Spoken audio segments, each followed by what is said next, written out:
नमस्कार साथियों, आज की कहानी का शीर्षक है 7 साल बाद फौजी लौटा जिंदा। साथियों, ये कहानी एक गांव की है जिसका नाम है पिपराहीपुर। हर शाम यहाँ की गलियों में शांति बसती थी, लेकिन उस दिन कुछ अलग ही था। लोग अचानक से चौंक गए जब 7 साल पहले लापता हुआ आदित्य अचानक गांव में लौटा। आदित्य बचपन से ही बहुत तेज था। हमेशा कहा करता था कि मैं बड़ा होकर देश की सेवा करूंगा। इंटर पास करके वह शहर गया एनडीए की तैयारी करने, लेकिन एक दिन खबर आई कि आदित्य नक्सली हमले में लापता हो गया है। सबने मान लिया कि वह अब इस दुनिया में नहीं रहा। माँ सावित्री देवी हर रोज दरवाजे की ओर टकटकी लगाए देखती कि जैसे कोई कह रहा हो कि तेरा लाल जरूर लौटेगा।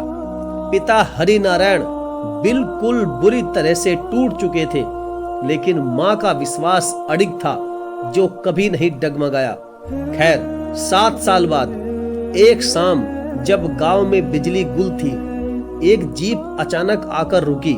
दरवाजा खुला और एक दुबला पतला जवान आदमी बाहर निकला। दाढ़ी मूछ बढ़ी हुई, आंखों में थकावट, लेकिन चेहरे पर एक गहरा तेज था। माँ को बस एक झलक चाहिए थी आदित्य। पूरे गांव में हलचल मच गई।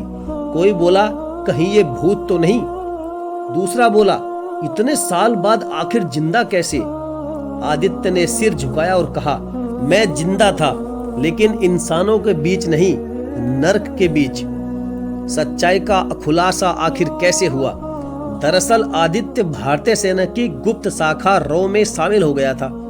उसे छत्तीसगढ़ के घने जंगलों में नक्सलियों के अड्डे में बतौर गुप्तचर भेजा गया। उसे अपनी पहचान मिटानी पड़ी, न नाम, न कोई संपर्क, न ही परिवार। खैर, 7 साल बाद वह उनका बनकर जीता रहा। जान पर खेलकर हर एक जानकारी दिल्ली हेडक्वार्टर भेजता रहा। आखिरी मिशन में उसने एक बड़ा प्लान नाकाम किया, लेकिन खुद भी बुरी तरह से घायल हो गया। अस्पताल में महीनों बाद उसे होश आया।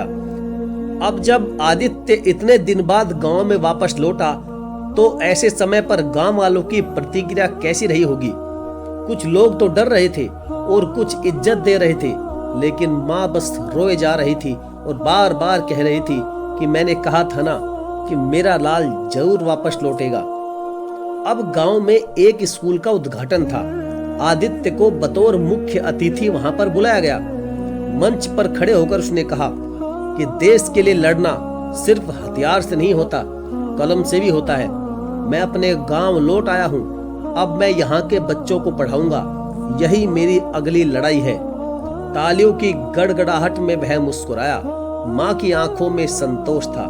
साथियों, इस कहानी से हम यह सीखते हैं कि एक माँ का विश्वास कभी झूठा नहीं होता। सच्चे सपूत लौटते जरूर है, चाहे रास्ता कितना भी कठिन क्यों न हो, कितने भी मुश्किलों से भरा क्यों न हो। और असली युद्ध मैदान में नहीं, समाज की अज्ञानता के खिलाफ होता है। खैर साथियों, कहानी यहीं पर समाप्त होती है। आपको कैसी लगी आप कमेंट करके जरूर बताइएगा। और आपको यह कहानी अच्छी लगती है तो वीडियो को लाइक करके चैनल को सब्सक्राइब करना बिल्कुल ना भूलें। और हाँ, कमेंट बॉक्स में जय हिंद जरूर लिखें। तो चलिए साथियों, मिलेंगे फिर और किसी अगली कहानी के साथ। तब तक के लिए धन्यवाद। जय हिंद।